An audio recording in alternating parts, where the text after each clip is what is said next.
Kalimatnya bahasa Maduranya itu macam-macam begini ya. Sapah secemacem Jamiatul Ulama ancor. Karena ada yang protes. Kemarin ada yang protes. Saya tidak rubah kalimat beliau, saya hanya artikan ke bahasa Indonesia. Karena ada yang macam-macam itu diartikan memusuhi Nahdlatul Ulama. Ketika memusuhi dianggapnya orang luar. Gitu kan. Jadi kalimat aslinya itu sapah secemacem Jamiatul Ulama. Jamiatul Ulama. Kalau bahasa Indonesianya, siapa yang macam-macam sama Jamiatul Ulama akan hancur. Lagi yang gila ini. Gila, masih muda dulu bawa tongkat, sekarang bawa tasbih. Gitu kan. Tapi ada juga, ini wali, ini masih muda begitu. Jadi saya tidak jawab. Orang ngeledekin saya tidak jawab. Yes. Saya tidak makan, saya tidak merokok, saya tidak minum, padahal saya sudah dikasih duit sama kiai. Saya puasa, bukan hanya puasa tidak makan, tidak minum, tidak merokok, tapi saya puasa bicara. Saya selama mengantarkan amanat kiai berupa tasbih ini tidak akan berbicara dengan siapapun kecuali sudah sampai ke kediaman Kiai Hasyim Asy'ari. Itu namanya cecek teken ya. Itu luar biasanya, dan mudah-mudahan ini menginspirasi para pendengar sekalian. Cecek seken. Iya, mudah-mudahan ini menjadi inspirasi betapa kiai dulu, santri dulu itu seperti itu. Iya. Ketika diamanatin Nigowo, taruh di leher, nggak dipegang, nggak mau bicara, nggak mau makan sebelum amanat ini sampai kepada Hadratus Syekh Hasyim Asy'ari. Maka setelah tasbih itu diambil sama kiai gitu, ambil, ya. Bagaimana Ki Khalil itu apa? Begini kalimatnya sama dengan sebelumnya. Ki Hasyim Asy'ari itu cerdas, pintar, sadar. Ditanya dulu, masih ditanya. Bagaimana ya ceritanya? Sebelum tasbih itu diserahkan ke kamu, Kiai Khalil cerita apa? Begini Kiai, sebelum tasbih itu diserahkan ke saya dan dikalungkan ke leher saya, beliau melafalkan kalimat ya Jabbar, diputer ujung tasbih sambil berputar. Saya ikutin gaya beliau. Jadi tasbih itu dipegang ujung lalu diputar ya Jabbar, ya Jabbar, ya Qahar, ya Qahar. Sontak mendengar kalimat ini, Hadratus Syekh Hasyim Asy'ari mengatakan, saya ikhlas nak mendirikan Jamiatul Ulama. Saya jadi nak mendirikan Jamiatul Ulama, dan siapa yang macam-macam sama Jamiatul Ulama hancur. Karena Jamiatul Ulama yang macam-macam sama Jamiatul Ulama hancur. Saya garis bawahi, kalimatnya bahasa Maduranya itu macam-macam begini ya. Sapah secemacem Jamiatul Ulama ancor. Karena ada yang protes. Kemarin ada yang protes. Saya tidak rubah kalimat beliau, saya hanya artikan ke bahasa Indonesia. Karena ada yang macam-macam itu diartikan memusuhi Nahdlatul Ulama. Ketika memusuhi dianggapnya orang luar. Gitu kan. Jadi kalimat aslinya itu sapah secemacem Jamiatul Ulama. Jamiatul Ulama.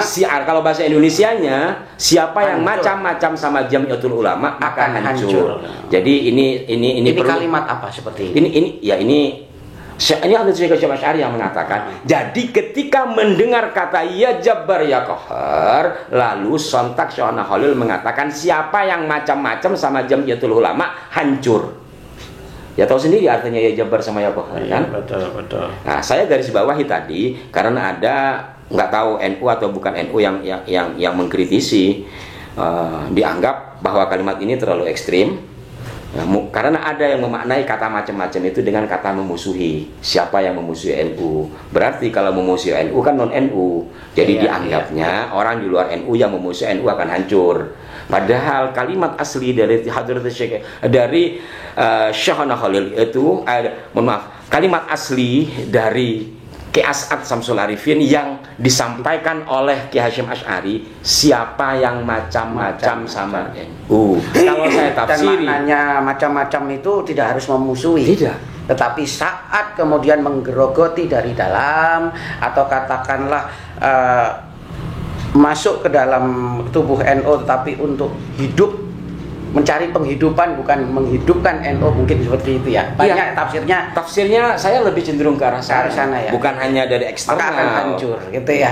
Siapa yang tidak murni dalam niat berjuang gitu untuk NU, Artinya terbesit hal-hal lain lah, katakanlah yang kepentingan pribadi gitu ya, bahkan lebih dominan ke arah sana. Itulah awal dari kehancuran baginya. Ya kita tinggal titenis saja. Kan ada yang mohon maaf sekali, ada yang lembaga atau banum atau jabatan di NU itu jadi batu loncatan untuk ke jabatan yang proporsional di pemerintahan, kan ada seperti itu. Katanya begitu, katanya, ini mohon maaf katanya. Sah-sah saja sih. Tapi saya nggak berani. Saya gitu jujur ya? nggak berani. Gitu ya. Kira-kira sah-sah saja apa enggak? Saya tidak bisa menjawab.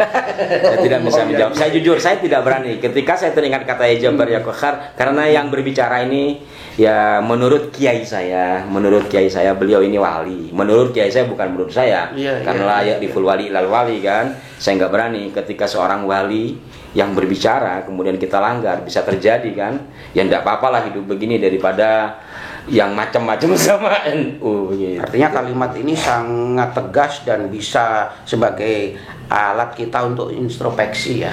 Untuk introspeksi dan mawas diri dan berusaha. Tentu saja kita sebagai manusia biasa yang tentu saja punya kekeliruan, kesalahan, hal wajar, tapi setidaknya ngerem.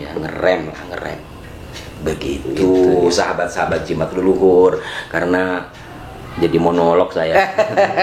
Ya memang dari kemarin kan saya kepingin dengerin cerita jenengan lanjutannya itu tadi loh. Ya intinya sampai di sini dulu kisah tentang setting 1920, ada karomah di situ. Mudah-mudahan dapat dipahami ya. Kemudian saya ingin menekankan, memang jujur saya ingin menekankan ke bagaimana sikap tawadu seorang kiai pada saat itu. Tidak asal serta merta ada kiai lalu didatengin gitu. Artinya yang perlu kita garis bawahi, ilmu yang disampaikan untuk kita sekarang apa nih berarti? Hal yang pertama seperti setting 1920 yang datang ke Bangkalan itu para kiai menurut kisah saya Kiai As'ad kan.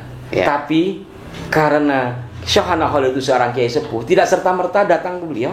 Walaupun penting, tapi datang ke mantunya dulu, wasilah dulu ke mantunya. Tetapi setelah mendapat jawaban jarak jauh tanpa telepon itu, beliau akhirnya pulang. Gak berani juga sowan dan menerima itu. Akhlak yang pertama itu. Pertama akhlak. Yang kedua juga akhlak. Bagaimana seorang santri ketika dipasrahi oleh seorang kiainya, jangankan kalau kita kan begini, dititipin nih sama Yai Said namanya. Nih Gus Yusuf anterin ke Gus Nabil. Apa ya isinya? Duit apa bukan ya? Intip-intip ya. Beliau megang pun tidak. Bahkan sampai puasa tidak makan, tidak minum dan tidak bicara. Itu akhlak kan. Penekanan ini kepada akhlak. Dan ketiga sebenarnya ada lagi yang agak lupa saya. Jadi ini juga penting bagi para pemimpin dan mohon maaf juga bagi para kiai ketika mengutus orang. Syohana Khalil mengutus santrinya yang bernama As'ad Samsul Arifin, muda pada saat itu diongkosi. Zaman bahla itu 2 kali diongkosi ya. Yang kemudian yang kedua mengantar tasbih juga diongkosi. Ini bukan materialistis ya, tapi bagaimana seorang kiai bisa pada saat itu menghargai kerja santri lalu diongkosi ya. Dan walaupun santri itu tidak akan pernah meminta. Iya. Dan ketika sampai kepada Kiai Hasyim Asy'ari, ketika mau pulang sudah selesai misi menyampaikan tasbih. Kiai Hasyim masih nanya, "Nak, kamu mau pulang?" "Iya, Kiai. Ini buat ongkos." "Mohon maaf Kiai, terima kasih masih ada ongkos yang dari Syohana Khalil. Saya mohon sekali diongkosin doa." Subhanallah. Jadi imbang kan. Jadi santri itu tidak mata duitan. Kita bisa nggak jadi santri sekarang begitu? Ya berusaha dong. Berusaha. Kayaknya gak yakin. Saya berusaha. Ini kan antar personal. Gitu ya. Kalau organisasi barangkali ada ongkosnya itu penting. Iya. Kalau organisasi Pagar Nusa mengutus Ki Cokro ke Lampung ya kan, ya biasanya kan sudah ada itu. Tapi ketika biasanya sudah ada kan. Tapi ya itu tadi kan berimbang. Di satu saat santri Ki As'ad ini ketika mau dikasih ongkos sama Ki Hasyim Asy'ari karena beliau ongkosnya masih ada, dia menolak. Mohon maaf, hanya minta di ongkosi doa. Artinya berimbang. Seorang kiai tetap menghargai jerih payah santrinya. Seorang santri tahu diri atas kemuliaan seorang kiainya, kan seperti itu. Itu yang ketiga. Yang keempat, ini bersifat umum bahwa alhamdulillah dengan proses yang sangat panjang dan penuh lika-liku itu berdirilah Nahdlatul Ulama yang sampai hari ini masih menjadi tekan bagi bangsa dan insya Allah juga bagi dunia. Karena seperti yang kita bahas berulang-ulang, Nahdlatul Ulama adalah jimat bagi bangsa dan insya Allah buat jimat dunia. Buat dunia. Begitu. Ya semoga saja, karena tadi kalau sudah secara historinya tadi memang dibibit dengan seken dan ajek gitu ya. Gitu, seken membawa amanah, ajek juga untuk selalu memberikan apa tadi, pembinaan kepada santri. Nah, maka semoga insya Allah Nahdlatul Ulama akan semakin tetap seken dan ajek sampai sekarang. Amin. Allah Allah Allahu Allah sabbih wansur ahla jam'iyah Nahdlatul Ulama li'ila'i kalimatillah Jam'iyah Nahdlatul Ulama li'ila'i kalimatillah. Wassalamualaikum warahmatullahi wabarakatuh. Waalaikumsalam warahmatullahi wabarakatuh.